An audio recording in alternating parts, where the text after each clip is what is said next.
Welcome back, everybody, to another episode of Author Spotlight. This is Dashaun, Vice President of Self-Publishing 30 Days, here today with a very special guest, Misty Buck. What's going on, Misty? Hey, how are you? Thanks so much for having me. Oh, I'm doing great. It's a pleasure to have you here. For everybody listening on Thrive After Sports, I want you to understand something about Misty. We're not going to get too deep into the bio because I want Misty to tell her own story. But just so you know, Misty is a coach. She's an author of this wonderful book right here, Athlete Mental Health Playbook. This book has been tremendous for me. They say every coach needs a coach. As everybody knows, I work with former athletes. And over the years, especially recently, I really started to lean into reaching out to Misty for help. And Misty works with a lot of former athletes. Misty's been someone that I can confide in and just kind of talk about things that I wouldn't normally be comfortable talking about. And I actually started doing that before I even read Misty's book. But we'll get into all that in a second. Misty, can you please just give listeners a little bit of a background? Why is it that you decided to become a coach for athletes? All right, that's a great question, and I love this. So I'll give like a little synopsis of my story and kind of how I got to this point. So I'll start off by saying I'm actually not a licensed mental health professional. I didn't go to school and study psychology. I'm not licensed in it. I can't have a doctor in front of my first name, none of that. But I really got into this because this is something that I've lived through, and I feel that there is a place for, obviously, you definitely need your psychologist and your therapist and your psychiatrist, and you need that team as well. But sometimes you just need somebody who's been through it and they get you, and that's the spot that I come from. So basically, when I was growing up, I grew up around sports and around athletes, and my dad was a football coach for many years, and he actually, because we're in Miami, coached roller hockey because ice hockey wasn't a big thing, but we had a roller hockey league going for a little while here, and my brother played on that. And so anyway, so I was sort of always around that. I loved being on the sideline with him, and I was also a cheerleader, coached cheerleading for a little while as well. So it was really just sort of in the mix there, right? And even in my own household, I learned some of those principles that I learned on the field as well, right? So basically things that it was a lot of tough love, a lot of, and I was always a very sensitive person, like right out the gate, probably from the day I was born. So that means I had a lot of emotions, a lot of feelings, and I didn't always know what to do with those, but I learned values like, if you cry, Misty, my brother might tease me, oh, stop being weak, Misty, you're so soft, Misty. Like those are sort of the things that I heard growing up. And so it's kind of like just this total, tough love, if you want to call it that, scenario where, you kind of, keep your emotions to yourself. Everyone has problems, that kind of a thing. And so what ended up happening is that later in my teenage years in high school, I had gone through a tough period at home. My parents were getting divorced and I wasn't handling it so well. And I ended up in a period of a pretty serious depression. And so I worked my way through that. My parents, thank God, were very supportive. I think there came a point when, even though mental health wasn't something that was really spoken about at that time, and it was sort of, there was a lot more different stigmas around being in therapy and going to therapists. So it either meant that probably, at least in my experience, what I learned is that at that time, you're either really crazy or you're like some rich kid that's going to whine about problems, right? So it was like, no, like it wasn't normalized. It was just total, like one extreme or the other. And so anyways, but thank God I ended up getting the help that I needed, and I was able to work through that. And then in college and in my 20s, I started to deal with anxiety. I didn't know what it was at first. I would wake up with stomach aches every day before class, and I would have episodes where all of a sudden it would feel like I was out of nowhere, like I was panicking, and I didn't know what any of that was. And long story short, after all that, I ended up going through therapy and just really, really exploring on my own as well, mind, body, and soul, holistic approaches to changing my mindset, to changing ways about my life, reframing negative thinking patterns, changing this guilt that I had for having emotions in the first place, or that I'm feeling sorry for myself because I'm in a bad place. That just meant in my house, sometimes I meant I was feeling sorry for myself. That's what I was told. But so it wasn't, you know what I mean? It just was these things that you learned that you have to decondition. And I think a lot of people have that. And so anyhow, I ended up going out, starting my first business, which I still have today. It's a marketing agency. I started that when I was 26 back in 2008. And after a few years, I was like, man, like something's still missing here. And that was that I wanted to really help people. And so I got certified as a life coach. And then I started, and then it's like, oh, okay, pick a niche, pick a niche, pick a niche. And a few years ago, it just sort of dawned on me, like, why don't I take my favorite experiences of being around sports and coaching and all that, and what I learned about mental health in that space, and help people who are in that, who have that, grew up in that same way, that have that same mindset, because I can't be the only one. And so I started writing this blog, and people started reaching out to me. Hey, like that describes me. Like that's exactly how I grew up. Like, yay, like somebody gets it, right? And so that turned into the book, which I published this year. And now obviously I'm doing coaching still, and that's where I'm at. That's sort of like the long, short story of how I got here. Yeah, that's awesome, Misty. Thank you for sharing all that. And obviously there's so much to unpack. One of the things that I left out, for those of you who aren't watching on video, you can't see this, but the subtitle of the book, so it's called The Athlete Mental Health Playbook, but the subtitle is A Beginner's Guide to Mental Health, A Beginner's Guide to Mental Wellness for Athletes, because you're human, not a robot. You're human, not a robot. That was huge. And that's pretty evident in the work that you do and the content that you put out, in the way the book is structured, in your coaching. And something you touched on that I wanted to kind of go back to is how when you were a kid, your brothers and your family, they would tell you, hey, you got to be tough. And right. That was something that I experienced in my childhood too. My mom would tell me, you're so sensitive, we're so sensitive all the time. And that forced me, okay, I have to be tough. Otherwise, I'm not going to be loved. And then obviously playing a sport like football only reinforces that. Right. And I think you and I, we touched on that the last time you were coaching me. And another thing you said that I really liked is that a lot of people may look at therapy as like, oh, that's only for rich kids who want to whine or whatever, right. Or especially in the Black community, right? Not that I speak on behalf of all Black folks, but from what I've seen, a lot of Black people, they feel like, at least in my family, like people who go to therapy are crazy, kind of like you said, right? So I'm glad you touched on that, because that stereotype or that stigma around mental health or therapy exists everywhere. But I want to get back into, you are already a business owner. You were already an entrepreneur around at the age of 26. You already had the marketing. Things were already booming. What was it that, like, obviously you wanted to work with people, but can you just take a deeper dive into kind of that pull and that call to be like, I want to help people, but how did you specifically identify I want to work with athletes? Yeah, that's a great question. So, I went back and forth for a while, right? Because it was like, you got to pick a niche, you got to pick a niche, you got to pick a niche.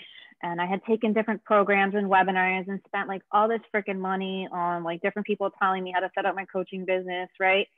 And so, and I was all like, oh, pick a niche, it's got to come from your heart, it's got to come from your soul. And I kept trying these things, Taj, and I swear to you, it wasn't sticking. I would get super excited, because I'm the type of person that gets really excited by new ideas. So I'd get super excited. And then all of a sudden, like the steam would just blow out, right? It would just go away. And I was like, man, like this isn't it. And so when I really, like one day, it started to dawn on me, and it really came to life actually when I was working with my own coach. I'll give a shout out to him real quickly here, Dre Baldwin. He's awesome. He's like on my coaching team, go-to guy there. So he was asking me, like, what are some things that stick out to you in your life? And it was sort of there all along, but I think the light bulb finally went off when it was like, okay, so two really pivotal things in my life. One is when I was a coach myself. That was my favorite thing that I ever did, even after opening my business, everything I've ever done in my life. And I was like 15 when I started coaching, and it was my favorite thing I ever did. So up until that point, right? And then the other thing was all the mental health stuff that I've been through. So it sort of like dawned on me, why don't I put them together? There's, like I was saying, there's got to be other people like me. And so that's how I ended up in this space. And it was like right before Kevin Love started, and DeMar DeRozan, and then Kevin Love followed with those Players Tribune's articles. And the conversation really started to take off. Awesome. And then obviously after doing some coaching and helping and transforming lives, as you do so well, you decided, I'm going to write a book. So why the Athlete Mental Health Playbook? Yes. How did that come about? And like, what was the thought process behind writing the book? So the truth of the matter is that when I was working with the coach, one of the things we were looking at is, okay, I need a lead magnet, right? So I was like, man, I have all these great blogs, and I feel like they're just sitting there and like, who's going to go through my site and start reading every single one of these blog articles? I know, I'll put them together in a PDF and I'll just offer them as a download on my site. And so that's what I did.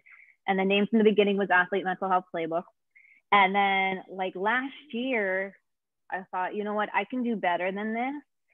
And so I took the blogs that were there, I rewrote things, I expanded on things, I wrote exercises, and I had a friend introduce me to the idea of self-publishing on Amazon. And so that's where it just took off. It just took off from here. So right. That was sort of, and that was before, you know, I even knew about the services that you all were offering, although, because I probably would have taken full advantage of that at the time. But this was sort of, you know, I had gone like completely rogue on this. But that's how the first book, there will be more, but that's how the first one came to be.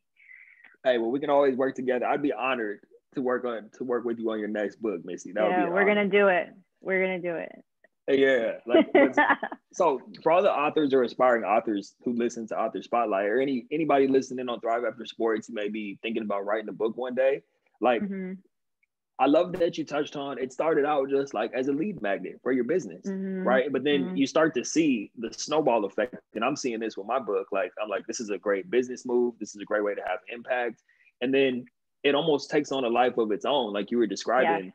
To where, yes, of course, business is growing, but also all these people are being touched by the book and you're having so much impact with it. I think that's amazing. And I like how you went on, you also talked about how it started out as just an ebook and you're like, I want to have a physical copy. Like a lot of people don't understand having an ebook is great, but it's so easy to close the tab, right? A lot of people download ebooks, never look at them again. If you have a physical copy, me too. Sometimes I do that. I'm the worst. I need to hold things and write in things, and I like to write notes, and I'm just who I am. Exactly. And that's the whole point. Like, I can't close the tab on this book. Like, I can't just close it and not think about it. It's sitting on my shelf. It's sitting on my desk. So anytime I look at this book, I think of all of our, you know, all the conversations we've helped me, or I think of all the information in the book. And speaking of that, you did such an awesome job of laying out, not just providing information, but encouraging active participation in the book. Like I thought I did every single one of your exercises. That's awesome. Yeah. Like, was the exercises, is that kind of like some of the stuff that you do in your coaching, or how did you like strategically come up with, okay, at the end of each chapter, I'm going to have very strategic, intentional exercises? How'd you come up with those? Yeah. So that's a really good question. So here's the thing. I think part of the thing when you're thinking of writing a book is knowing your audience. And I didn't make the book, like I have my own copy here. It's not very thick, right? It's under 100 pages. It's not like anything that's insurmountable. I didn't want it to feel clinical. I wanted it to feel interactive. I wanted it to be, because the number one thing that I hate is when I take a webinar or I read a book or I'm taking a class or whatever it is, and I have no takeaway. Right? Like people are telling me all this great information, but then I don't know how to apply it to actually make it work for myself. And so, and I think, you know, having had those experiences were really helpful in this, because it led me to say, you know what, I need to do something in here to make it interactive. I want to keep people engaged, but I more than anything, I want when they get this book that they walk away with more knowledge of themselves, period. And that was the only way to do it. Like I can say it to you all day long, but until you apply it yourself, that's how you learn, right? So absolutely. Yeah. And I love the fact that it's not a clinical book. Like as I'm reading it, I can almost hear it in your voice. You know, like if it was a clinical book, like you said, you might be putting people to sleep.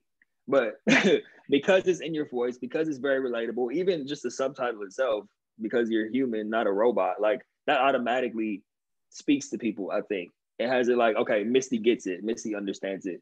And then the fact that you're going through the exercises, like, allows the book to have even that much more of an impact. Yeah. Well, thank you for that. That was my point. That was the goal with it. So I appreciate you saying that. Thank you. Absolutely. Yeah. I wanted to ask you too, Misty. This is something I've been itching to ask you, is like, why do you think, because I love getting different people's opinions on this, especially people who work with athletes. Like, why do you think that athletes have, and I know you talk about this in the book, but why do you think athletes have such a difficult time seeking help, asking for help, showing weakness, all that kind of stuff? I don't like to generalize, and I will preface this answer by saying that every single person is different, and I think that's what makes mental health, it can be a challenge, is because it is so personal, and there's so many layers to each individual in terms of your experiences, your beliefs, your values, all those things, right? And so that kind of creates how you view life and your perceptions and how you learn how to deal with emotions and those things. And it is so personal. So I don't want to generalize with this answer, but I will say that many of the athletes who I've worked with, and I will say majority of them, I'll go as far to say most of them are probably football players and basketball players and have been in these, and most are men in sort of these hyper-masculine locker rooms, if you will, where they've learned a few things. So they've learned at home, they've learned the value, maybe they've had a really tough home life, right? And so growing up, and they learned the same thing, that maybe, there's no time to be weak, because we're always pushing, right? We always got to hustle. We got to like get like to the next goal. You're kind of always, actually, I just posted a video about this the other day. You learn to always be in this survival mode, and peace, and actually learns to feel uncomfortable in peaceful times, right? Like sometimes that happens because you're like, whoa, wait, okay, I'm waiting for the other shoe to drop now. So I think that, at least the athletes that I've worked with, not all of them, but many of them, they learned those values either at home or on the field or in on the court, where it was like, there's no time for this, for you to have feelings if you want to be competitive, because it's almost like you're like shark, like blood in the water. You smell like your opponent's going to smell weakness. And so if you want to stay competitive, you have to stay in sort of that what we call mental toughness. And I think that mental toughness is taught very well, but normalizing your emotions, and that mental wellness part is really, there's a gap there. Like people, I think, feel like they can't do both. It's like one or the other. I either have to be mentally tough or in my feelings and do whatever. And it's not like that. You can live and still be tough and competitive and fearless and focused, and learn how to normalize your emotions and be like, okay, wait, what's going on here? Let me check in with myself. I don't know if that answers your question. No, that was great. No, you answered my question and then some. That was super solid advice right there. And I love that post that you put out the other day. And I love the newsletters that you've been putting out, especially the one recently.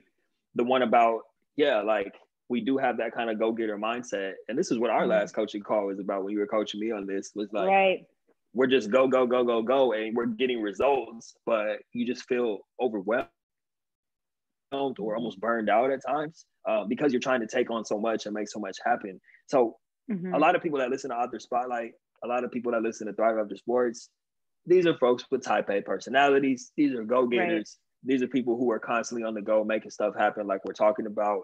What advice can you share to those people just about how they can take some time to recharge, refresh, not allow themselves to burn out like you and I have both done from time to time? But what advice can you give to those people just while they're on the go, how they can implement self-care into what they're doing as well?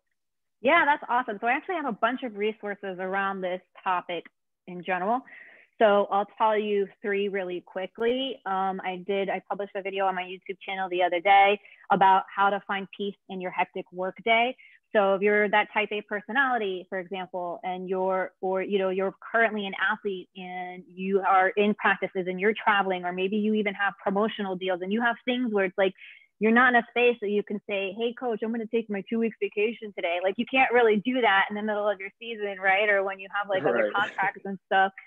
So that's about finding, that video kind of goes over some ways to find peace. So it might be as simple as starting your day with very specific affirmations. I do that to help myself create balance just right from the get-go in that day, and just saying things like, I'm claiming today as a peaceful work day. So even if it's crazy, I'm claiming that it's even if I'm like, I don't have 5 seconds to myself, I'm going to claim this peaceful feeling, right? So that's one example. Another thing, if you're really on the go, is I have I just released this recently, but it's a membership. It's a subscription membership. It's called Bucketheads. And basically what it is it's an on-the-go mental wellness training in short bursts, So you're going to get things like daily affirmation text messages in the morning, weekly power minute journal prompts, access to a meditation library, access to even more worksheets. So if you like the stuff in the book, there's way more of that in this membership. So and it's only like $7 a month. So you can try it free for 7 days.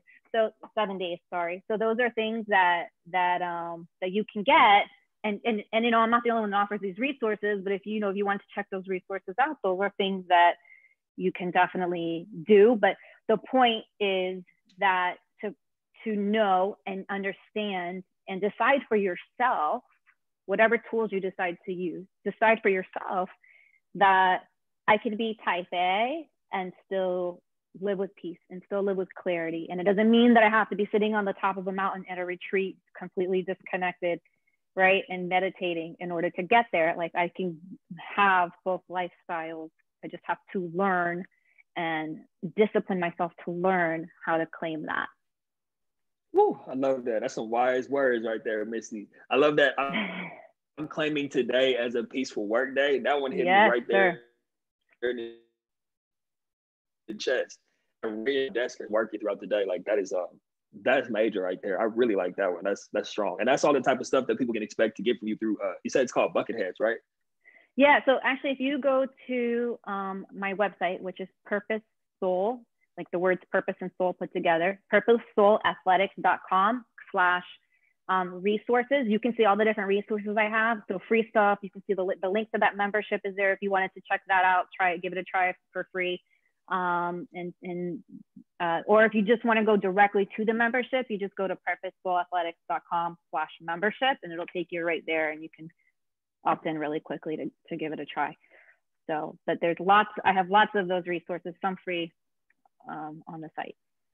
Yeah, and for anybody listening, I just want everyone to understand, obviously you'll be able to get tremendous value just from all of the free resources that Misty offers, but you also want to invest. It's not even the type of situation where, some people keep things like behind the paywall. Like Misty, if you look at any of Misty's content, all the free stuff, it's all her best stuff, right? But where investing comes into play, yeah, I'm just speaking the truth.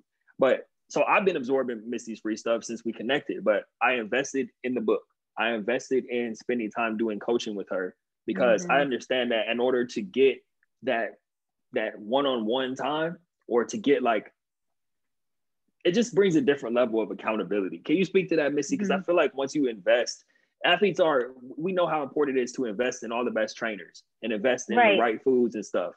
But investing in our mental, emotional, our spiritual well-being, I think a lot of athletes, and once again, not to generalize, but sometimes we can be, and I'm speaking from experience too, I was hesitant to invest in that side. But can you just speak to the importance of investing in yourself as far as mental and spiritual and emotional wellness as well? Right. So I think what I'll say about that is that number one, no one can take care of you except for you.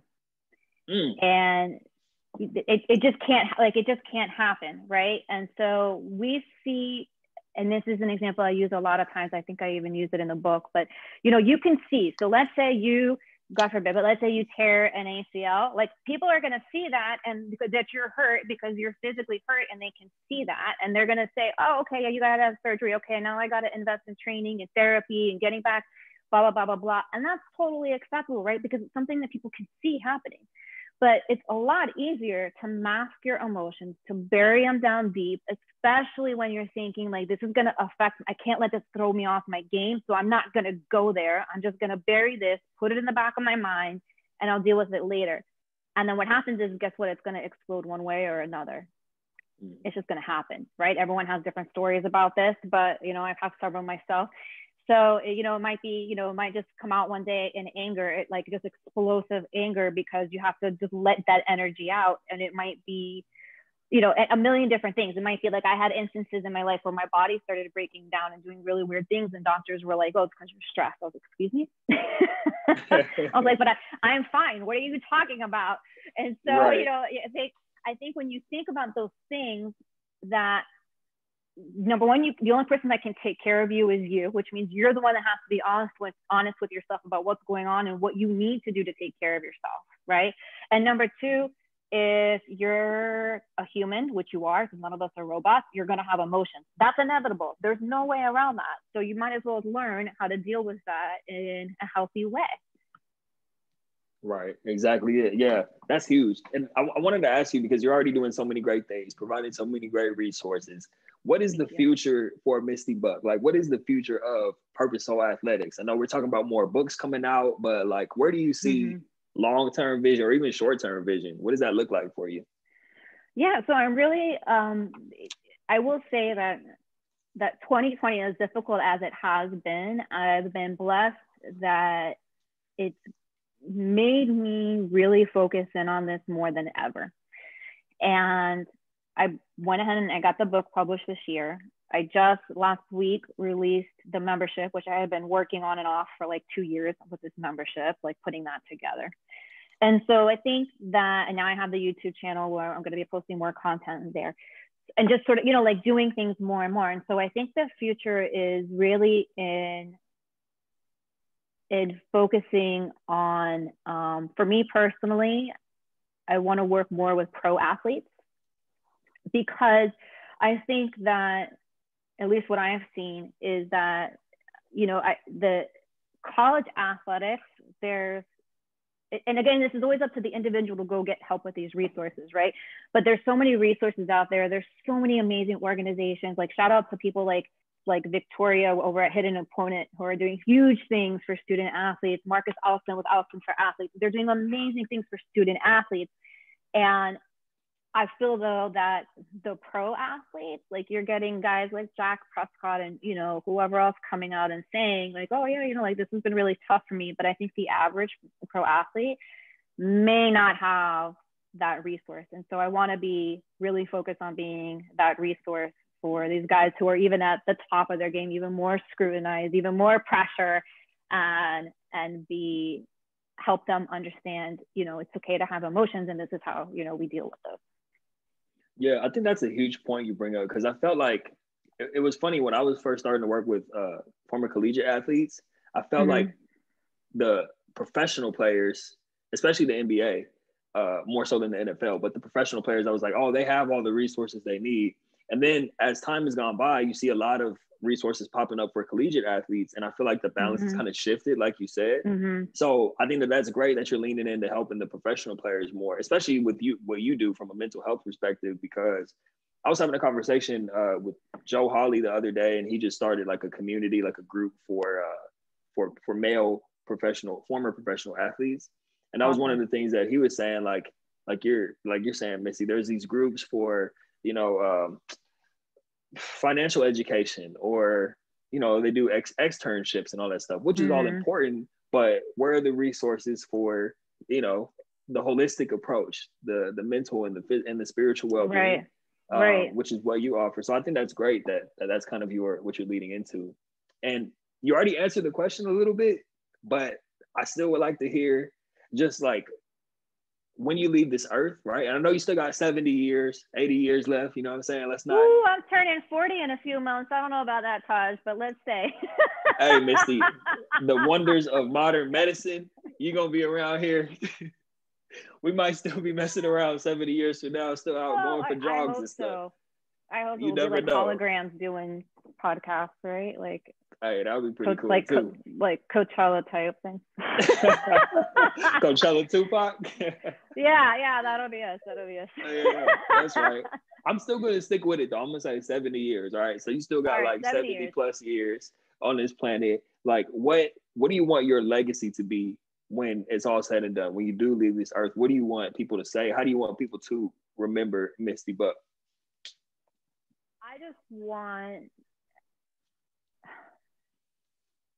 I want to, that's a hard question because it's so ego driven, I guess.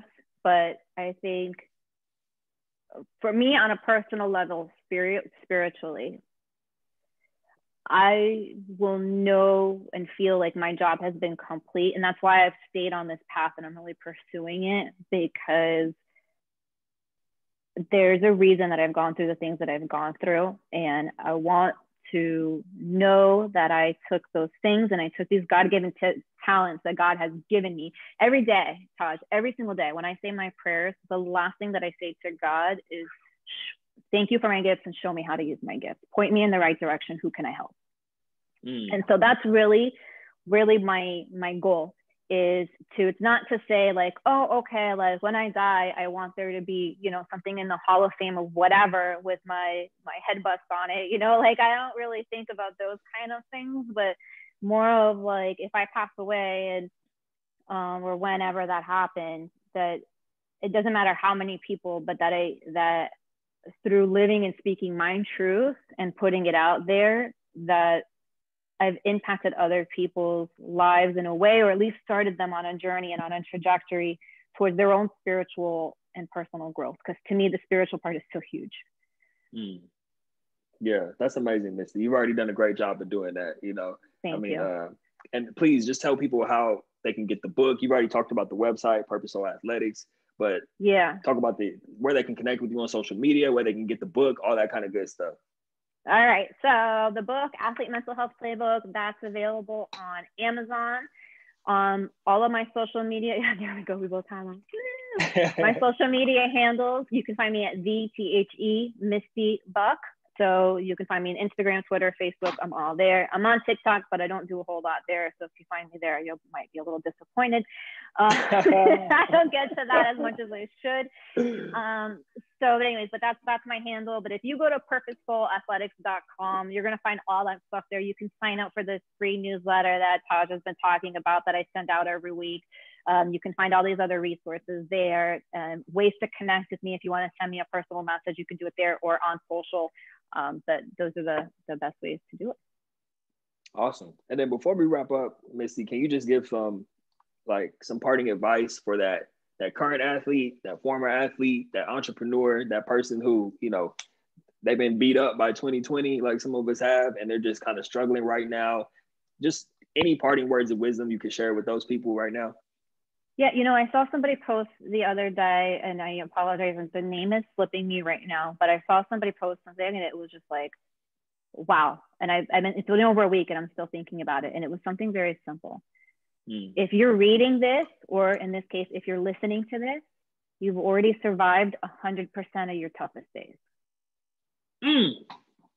That's fire right there. I love that. Right? I wish I wrote it. I didn't, but I think it just is like, duh, like, hello, like, you know what I mean? Like, just, wow, if I could really put things in that perspective, that's fuel to move forward.